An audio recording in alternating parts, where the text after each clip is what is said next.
The good kind of trouble. That's the focus of tonight's angle. Now, this year, the star of the World Economic Forum, it wasn't Ukrainian President Zelensky or opera singer Renee Fleming. Well, it isn't a person at all. It's a system. A system of governance that we know is the envy of the forum organizers and attendees. We're talking, of course, about communist China's one-party state.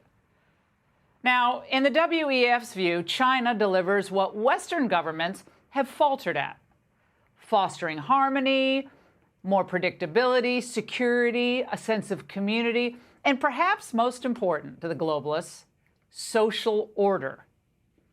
And order requires debate that is extremely limited, or preferably no debate at all.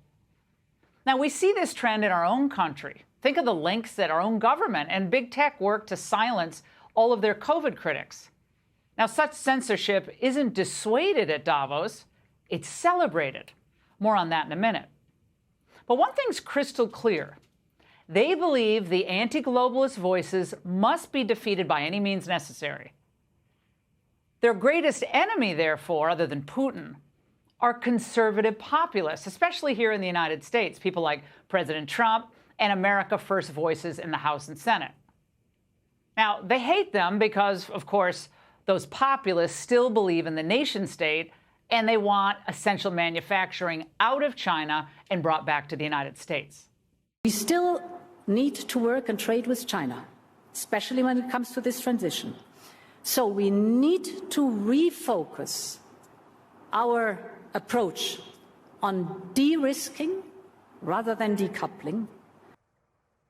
De-risking? It's not even a word. All right, oblivious to the fact that the CCP isn't interested in fair trade, Europe, nevertheless, they're all gung-ho on China under President Xi. Consider this CCP propaganda that's featured on the WEF website. It's an article about how 4 Chinese enterprises are taking action on sustainable development. It touts the state-owned agricultural bank, which they boast is an active participator in supporting reliable and coordinated ESG information disclosure standards. Now, I didn't know that the globalists were also comedians. How can a country that simply displaces any corporate CEO that it deems problematic to be an ESG pioneer? Now, remember former Alibaba CEO Jack Ma? He gave one speech that was critical of China's financial system, and he suddenly went missing. And he now no longer even runs the company he started. But the elites don't care about any of this as long as they get their IPOs and M&A work in China. Okay, as long as they get all that, they're happy. They're fine with listening to murderous dictators lecture us.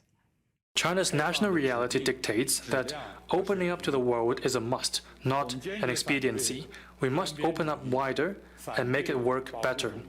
We oppose unilateralism and protectionism. Of course, when he says make it better, he means more to China's advantage.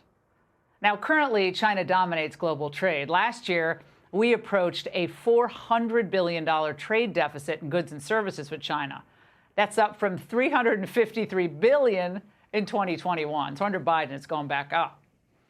And when American politicians look out for American workers first, well, remember, that's to China's disadvantage. This is why they want America to be reined in. Listen for his not-so-subtle attack on democracy and economic nationalism. We need to uphold the right principles and maintain the effective international economic order. Traditional way of thinking cannot provide a solution. Now, the vice premier's words received a warm reception because the globalists are fully on board. The effective international economic order sounds an awful lot like... Going to defend the rules-based international order. One of our defining missions is to strengthen the international rules-based order. Basic principles, basic rights, and a rules-based international order. To defend the rules-based international order. A rules-based global order that protects peace and prosperity.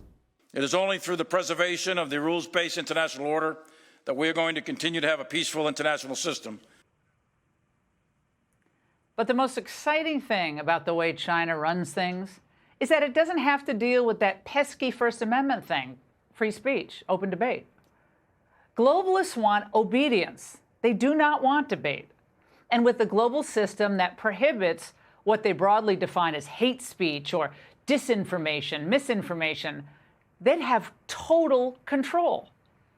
Just like their friends in China, who are really, really good at dealing with the troublemakers. The business model of social media are constructed in such a way that they tend to expand the ideas that are more extreme, that are more controversial. The algorithms need to be redesigned in order not to be based on evil to make profit. Yes, you heard it right. They think it is evil to disagree with them.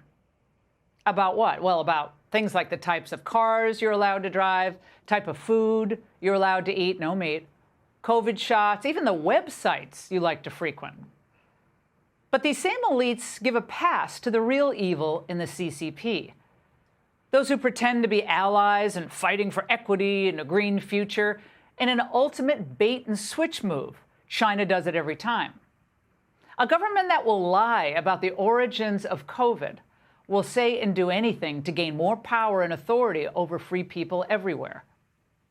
So I say, here's to the troublemakers, the good kind, those who resist the collectivist solutions that Davosians champion, those who call out the meaningless virtue signaling of the corporate titans, and those who reject the money and access dangled by the elites who happily shill for China.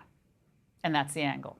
Hey, Sean Hannity here. Hey, click here to subscribe to Fox News YouTube page and catch our hottest interviews and most compelling analysis. You will not get it anywhere else.